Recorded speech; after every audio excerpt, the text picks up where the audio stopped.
Okay, Pilates update. I made it through the class, but when I walked in, I wasn't happy. All the skinny chicks were taking up the back row. So I was a little upset because that meant I had to get into the front row.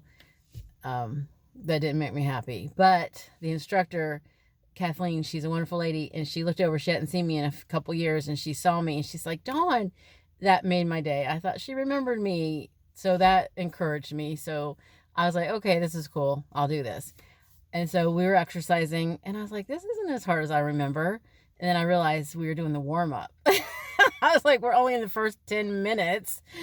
It went downhill from there. I have to be honest. It was like, it got harder and harder and harder. But she said, we're going to be doing standing up for the first 30 minutes, and then the last 30 minutes we'll get on the floor. And I'm like, cool. I was like, yeah, let's get on the floor. All right. I'm like, that'll be easier. No, it wasn't easier. Last half hour we got on the floor. I'm on my little yoga mat, and it just was so hard. It was like, she was like, okay, we're doing a plank. And I'm like, no, you're doing a plank. It's like, there was a lot of things she said we were doing that I was in my head saying, no, that's not happening. But to my benefit, I wasn't the only one not doing the plank. I look over, and there was this older gentleman down the line. He wasn't doing the plank either. He was just flat on his back sleeping, which reminded me once, I'll tell you that story. My mom and I, when I went to that first class years ago, my mom went with me, and I'm sweating my butt off, and I look over, and my mom is napping through the whole class, and I was like, whatever. I'm like, that was my mom. I love her. I think she was high, so it was understandable.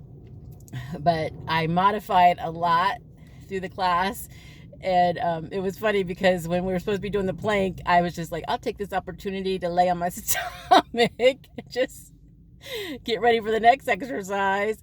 But I did the best I could, and I did it, and I made it through. And we'll see what happens. I'm going to go back. So I want you to know you don't have to send search and rescue. I made it. I'm home. And next time I'll try to do a little bit better than cheating on the plank.